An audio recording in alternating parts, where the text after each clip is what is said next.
പൈതൃക കൊച്ചിയുടെ ഹൃദയഭാഗത്ത് സ്ഥിതി ചെയ്യുന്ന ഉന്നത വിദ്യാഭ്യാസ രംഗത്ത് മികവ് തെളിയിച്ച MES കോളേജ് കൊച്ചി AICTE അംഗീകാരവും MG യൂണിവേഴ്സിറ്റി അഫിലിയേഷനും ഉള്ള ഓണേഴ്സ് പ്രോഗ്രാമുകളായ BCom finance and taxation, BCom logistics management, BCom marketing, BBA, BCA, BA English and literature with journalism തുടങ്ങി വിവിധ കോഴ്സുകളിലേക്ക് 2024-25 അധ്യയന വർഷത്തേക്കുള്ള പ്രവേശനം ഇപ്പോൾ ആരംഭിച്ചിരിക്കുന്നു. പ്രൊഫഷണൽ ടീച്ചേഴ്സ് ഒരുക്കുന്ന വിജ്ഞാനപ്രദമായ ക്ലാസുകൾ ഞങ്ങൾ ലഭ്യമാക്കുന്നു. യാതൊരുവിധ ഡൊണേഷനും സ്വീകരിക്കാത്ത ഈ കോളേജ് പാർട്ട് 3 വിഷയങ്ങൾക്ക് 80% കൂടുതൽ മാർക്ക് നേടുന്ന വിദ്യാർത്ഥികൾക്ക് MES സ്കോളർഷിപ്പോട് കൂടിയ അഡ്മിഷൻ ഒരുക്കുന്നു. ഹോസ്റ്റൽ വാഹന സൗകര്യങ്ങളും ഞങ്ങൾ ലഭ്യമാക്കുന്നു. MES college Kochi, Mundamveli, near Thoppumpady, Kochi.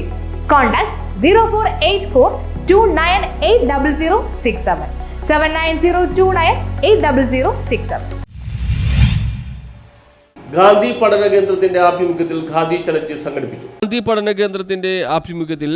Challenge സംഘടിപ്പിച്ചു. ഗാന്ധിജി ഖാദി ധരിച്ചതിന്റെ 100ാം വാർഷികത്തോടനുബന്ധിച്ചാണ് ഖാദി വസ്ത്രങ്ങളുടെ പ്രദർശനവും വിൽപ്പനയും സംഘടിപ്പിച്ചത്.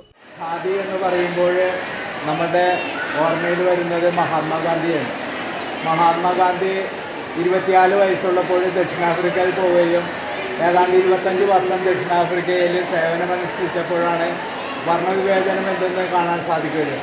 അതിനുശേഷം 45 വയസ്സിൽ അദ്ദേഹം ഇന്ത്യയിൽ വരികയും ഇന്ത്യയിൽ വന്നപ്പോഴാണ് ബ്രിട്ടീഷുകാർ നമ്മളെ ഇന്ത്യയെ ഭരിക്കുന്ന സ്ഥിതി വന്നപ്പോൾ നമ്മളുടെ പരുത്തി ഉൽപ്പന്നങ്ങളും എല്ലാം വിദേശത്തോട്ട് കൊണ്ടുപോയി വിദേശത്ത് നിന്ന് വിദേശ വസ്ത്രങ്ങൾ ഇവിടെ കൊണ്ടുവരുന്ന ഒരു സാഹചര്യത്തിൽ നമ്മളെ സ്വയം പര്യാപ്തത നേടുന്നതിനും ആ പ്രസ്ഥാനം ഇന്ത്യയിൽ നിലനിർത്തുന്നതിനും വേണ്ടി ഖാദി വസ്ത്രങ്ങൾ ഇവിടെ നെയ്യുകയും അതിനാദ്യമായിട്ട് അദ്ദേഹം ഗുജറാത്തിലെ സബർമതി ആശ്രമത്തിൽ ഖാദിക്ക് വേണ്ടി ഒരു നെയ്ത്തുശാല രൂപീകരിക്കുകയും അതിലാണ് ചർക്കയിൽ നിന്ന് പഞ്ഞിയിൽ നിന്ന് നൂൽ നൂൽക്കുകയും കൈത്തറി.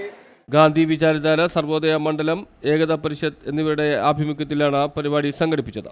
വസ്ത്രങ്ങൾ ബഹിഷ്കരിക്കുന്ന ഒരു നടപടിയായിട്ട് മുന്നോട്ട് പോയിട്ട് ആ നടപടി തുടർന്ന് വന്നപ്പോൾ ഇന്ത്യയിൽ ആകെ 3 കാര്യങ്ങളാണ് ഏകീകൃതമായിട്ടുണ്ടായത്.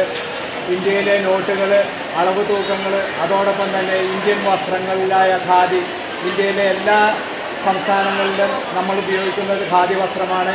ആ ഖാദി വസ്ത്രത്തിൻ്റെ നിലപാട് നിലനിർത്തിക്കൊണ്ട് സാധാരണക്കാരായ തൊഴിലാളികളുടെ ഭക്ഷണം, വസ്ത്രവും നിലനിർത്തുന്നതിന് ഏറ്റവും കൂടുതലായിട്ട് ഉപയോഗിക്കപ്പെടുന്ന ഈ തൊഴിലാളികളെ നിലനിർത്തുന്നതിന് ഏറ്റവും ഖാദി മേഖല ഇന്ന് ഏറ്റവും അധികം പ്രശ്നങ്ങൾ നേരിടുന്ന ഒരു മേഖലയായിട്ട് മാറിയിരിക്കുകയാണ്. അവരെ സംരക്ഷിക്കുവാനും അതിൽ നിൽക്കുന്ന എല്ലാ എംപ്ലോയീസിനെ സംരക്ഷിക്കുവാനും എല്ലാവരും ബാധ്യസ്ഥരാണ്.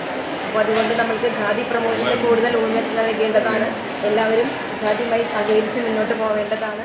News bureau, Paravur.